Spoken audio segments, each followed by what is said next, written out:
Have you ever, sat down to study for a really huge exam? Or maybe you're sitting at your computer getting ready to draft this incredibly important email, and you suddenly realize you just cannot begin until your desk is perfectly clean. Oh, absolutely. Yeah, you need everything just right. Right. You need the pens lined up perfectly. The coffee mug has to be placed exactly in its spot, the lighting adjusted. It's like we have this deep-seated, almost instinctual obsession with starting from a place of absolute untouched purity. Yeah, we totally do. It feels like we need flawless conditions before we can even think about, Uh-huh. dedicating ourselves to a meaningful task. Exactly. And it's a really common psychological trap. We basically convince ourselves that the quality of our output is entirely dependent on the pristine nature of our environment. Like if the desk is messy, the work is going to be messy. Right, exactly. If the starting point is messy, then the offering we bring to the table, whether that's, a creative project or a relationship or even a spiritual practice, will somehow be inherently compromised. Well, today we are taking a deep dive into a profoundly beautiful piece of writing that tackles that exact illusion. We are looking at a source text called The Incomparable Worship of Ravi Das. It's such a fascinating text. It really is. For a little context, this was written by Ravi Das, who was this brilliant 15th century mystic, and he composed this in a specific musical framework known as Rag Goojaree. Right, which is an important detail. Yeah, because Rag Goojaree isn't just like a tune. It's a classical musical measure designed to evoke a very specific mood of deep emotion, yearning, and seeking. And understanding that historical and musical context is crucial here. Ravi Das lived in 15th century India, which was, a society rigidly stratified by caste. Extremely rigid. Yes, and it was deeply obsessed with the concepts of ritual purity and pollution. There were these intense, strict rules about what could be touched, who could touch it, and what constituted a pure offering to the divine. It was literally woven into everything they did. Exactly. Those societal rules were the absolute bedrock of daily religious life. And our mission for this deep dive is to explore how this single piece of writing completely dismantles that 15th century obsession with perfect purity. An obsession that, honestly, we clearly still carry today in different No, forms. definitely. We just dress it up differently now. Right. So Ravidas redefines from the ground up what it means to truly dedicate yourself to a higher purpose, to a creator, or really to any meaningful endeavor in your life. And he does it by pointing out that the pristine starting point you're looking for just doesn't actually exist. The central tension of this text revolves around a seeker trying desperately to find a pure, untouched offering to present to the Creator. They are looking for the absolute best of the physical world. Like the most perfect, unblemished things. Right. But every time they reach for something beautiful, they have this crushing realization about the nature of our reality. The physical world has already interacted with everything they want to offer. Okay, let's unpack this because the specific imagery he uses right out of the gate is just so striking. Ravi Das points out that nature always gets there first. He writes that the calf has contaminated the milk in the teats, the bumblebee has contaminated the flower, and the fish has contaminated the water. And to a 15th century audience, that imagery is incredibly provocative. Oh, I bet. Because when preparing for traditional worship, fresh milk, unblemished flowers, and freshly drawn water were the gold standards of a pure offering. They were considered untouched by human hands and therefore perfectly pristine. But Ravi Das stops the worshiper right in their tracks and points out the biological reality. Before you even brought your brass bucket to the cow, the calf had its mouth on that teat. Right, the milk was biologically generated for the calf. Exactly. The calf already partook in it. So you, the human being, are gathering something that has already been used. I was actually thinking about an analogy for this. It's kind of like trying to buy a brand new, completely untouched car only to realize the factory workers already test drove it. That's a great way to think about it. Mm-hmm. And the same logic applies to the flower. You might find a blossoming flower deep in the forest and think you've discovered an untouched treasure. Like it's yours and yours alone. Right, but the ecosystem has been utilizing that flower since it bloomed. The bumblebee has been deep inside it, extracting the pollen, participating in its life cycle. And the water, too. Yeah, a fish lives in it, breathes in it, processes it. By the time you scoop water into a ceremonial vessel, it has literally been the fish's entire universe. I was trying to visualize the sense of contamination in a way that resonates with how we think today. Imagine walking into a beautiful ancient forest, taking a deep breath, in trying to claim a single, pure pocket of air as exclusively yours to offer to the divine. It's physically impossible. Right. It's Yeah. impossible. The trees, the birds, the soil, they're all breathing and exchanging that exact same air. We all share the same atmosphere. And that captures the ecological interdependence Ravidhaas is highlighting. The illusion of being the first to claim something, the illusion of exclusive ownership over the physical world, is fundamentally shattered when you acknowledge the reality of the ecosystem. I do struggle with the terminology a bit, though. As I was reading the source material, I couldn't help but wonder, isn't calling a bee on a flower contamination a really pessimistic view of nature? That's a really common reaction, actually. Right. I mean, I understand the ecological interdependence you're talking about, but Mhm. isn't there still immense value in the intention of the ritual? Even if the flower is shared by the bee, the human effort to seek it out, pluck it, and present it with a pure heart must count for something. Why use such harsh terms to frame a natural process? What's fascinating here is that the tension you're feeling is exactly the point of the text. It's not actually pessimistic at all. Oh, really? Yeah, Ravi Das is not insulting the bee or the fish. He's using the religious terminology of his day words like contamination and impurity to hold a mirror up to the human ego. Oh, wow. So he's turning the concept of purity back on the worshiper. Precisely. Think about the arrogance required to look at a vast, interconnected living ecosystem and say, this flower belongs exclusively to me, and I possess the authority to isolate it from its life source to prove my devotion. That is pretty arrogant when you frame it like that. Right. He is explaining the underlying mechanics of why our concept of physical purity is flawed. We arrogantly believe we can carve out a piece of the physical world, claim exclusive ownership over it, and present it as a pristine gift. While totally ignoring the fact that it was never ours to begin with. Exactly. Ravi Das is reminding us that we exist in a shared, interdependent, living ecosystem. Nothing physical is exclusively ours to give. So the ego's desire to be this grand benefactor offering a pure gift is just built on a delusion. By using their own strict rules of purity against them, he's highlighting their sense of entitlement. Yes. He's systematically dismantling the worshippers' reliance on external, material objects to validate their own worth. And once those external objects are disqualified, a deep sense of vulnerability sets in. Absolutely. The text captures this panic beautifully.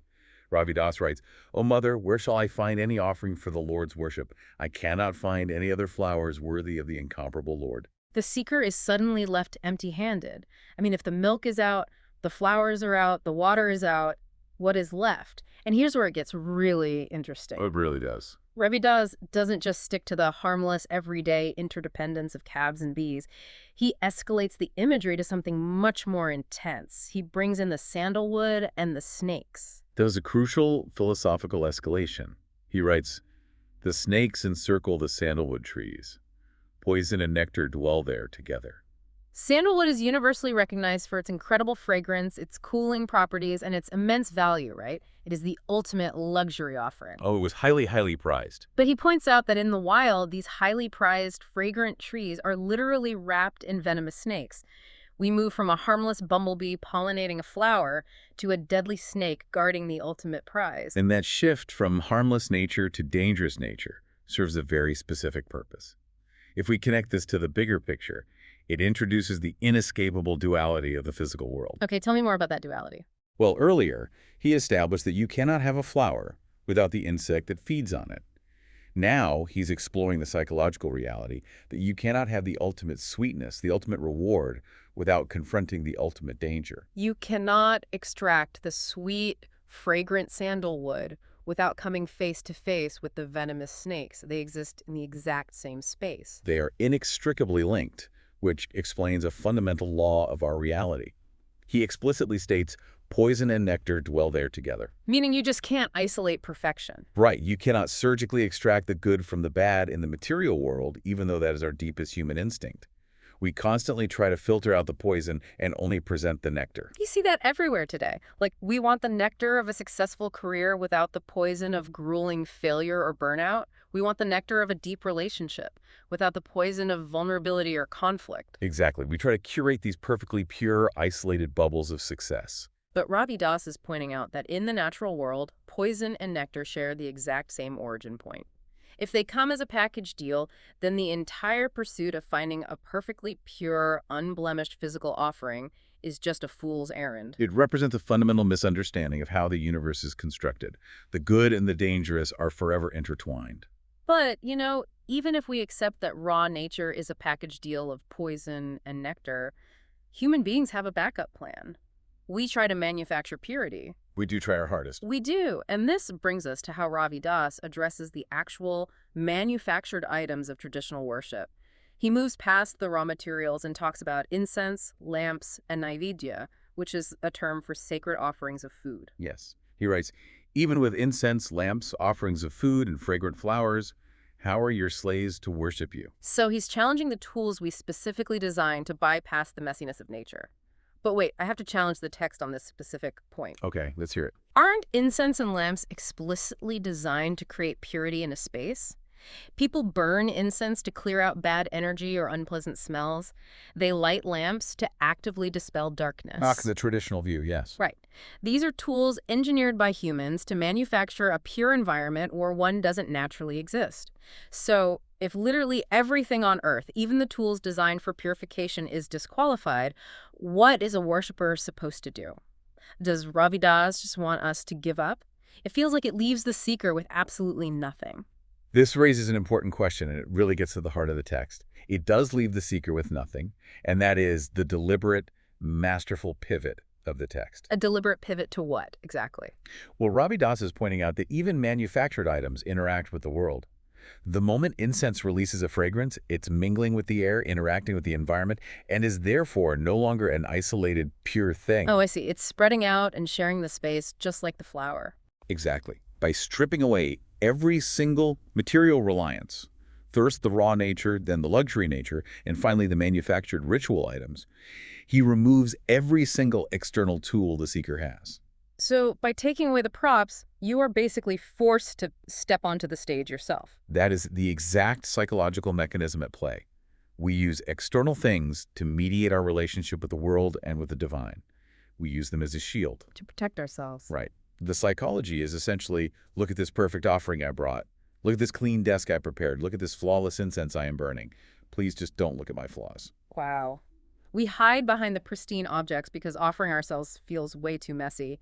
If I present a perfect flower and it gets rejected, well, the flower was rejected. But if I present my imperfect self and I'm rejected, I have no shield left. And that vulnerability is exactly what Ravi Das is driving toward. He is saying the external world is inherently shared, interdependent, and flawed. You cannot use it as a shield. So he's not telling the worshiper to give up. No, not at all. He's telling them to look inward. He's telling them to stop hiding. Which leads directly into the climax of the text, the ultimate solution. After breaking down everything that doesn't work, Ravi Das reveals the only valid offering. He writes, I dedicate and offer my body and mind to you.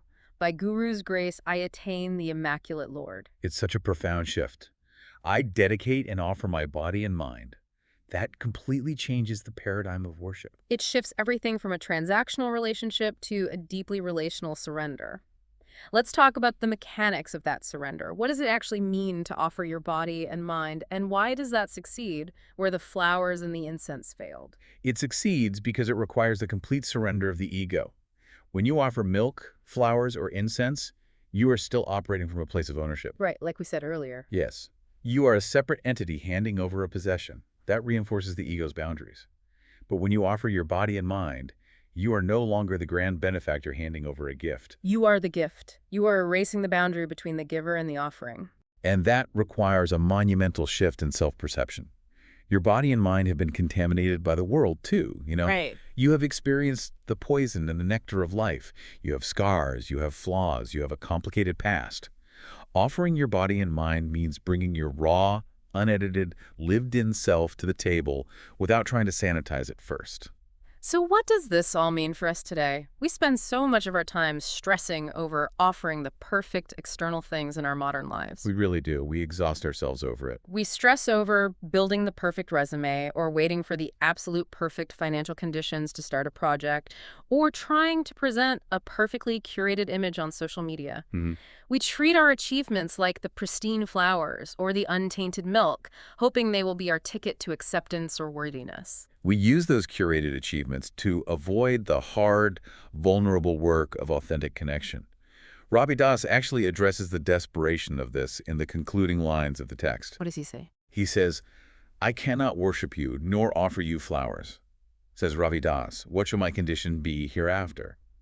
He is acknowledging the absolute despair that would consume him if his salvation relied on his ability to gather pure physical items. Because he would spend his entire life chasing an impossible standard of purity, constantly failing because the world is inherently shared and messy. His condition would be completely hopeless. But by recognizing that true devotion isn't about gathering pure items, he finds liberation. That's beautiful. It is. The divine doesn't want your sanitized objects. The divine wants you in all your complex reality. By offering that imperfect self, through grace, one connects with the Immaculate Lord. So the purity doesn't come from the offering itself. Exactly. The purity comes from the absolute sincerity of the surrender. It is the ultimate rejection of superficial perfectionism. Think about the philosophical journey this text just took us on. We started with the frustrating realization that the physical world is already claimed and shared. The calf gets the milk, the bumblebee gets the flower, the fish claims the water. Right. And then we confronted the darker reality that you cannot have the fragrant sandalwood without the venomous snakes. The good and the dangerous are forever intertwined, making it impossible to surgically extract a perfect, safe offering. We watched the traditional manufactured tools of ritual, the incense, the lamps, the food offerings, get dismantled because they too are part of this consuming, interactive physical reality. Until finally we arrived at that profound realization. The only real thing you possess, the only offering that bridges the gap, is the internal surrender of your messy, imperfect body and mind. It's just brilliant. It really is. And the application of this knowledge extends far beyond 15th century mysticism. Whether you are a scholar studying ancient philosophy, a person on a deep spiritual journey, or just someone trying to navigate a chaotic modern world full of both poison and nectar. The underlying mechanics remain the exact same. Yes, you do not need pristine conditions to do meaningful work. You do not need a flawless external setup to be worthy of connection. You don't need the perfectly clean desk. The insistence on perfect external conditions is usually just a defense mechanism. It's a way to delay actually showing up. Stop hiding behind the perfect resume, the perfect lighting, or the perfect bouquet of flowers. Just bring yourself. Because your authentic, lived-in self is the only offering that actually has the power to create a genuine connection. As we wrap up this deep dive, I want to leave you with a final thought to mull over as you navigate your week. We started by exploring that desperate desire for a pristine, untouched starting point. Right. But based on everything Bhagat Ravidaas ji has shown us today, if everything in the natural world, from the milk to the flower to the sandalwood, is fundamentally shared, deeply interdependent, and therefore inherently impure by traditional standards, is our human obsession with purity actually an illusion? That's a profound question. And more importantly, is it an illusion that isolates us, separating us from the divine and from each other, rather than bringing us closer together? Think about that the next time you find yourself waiting for the perfect moment to begin.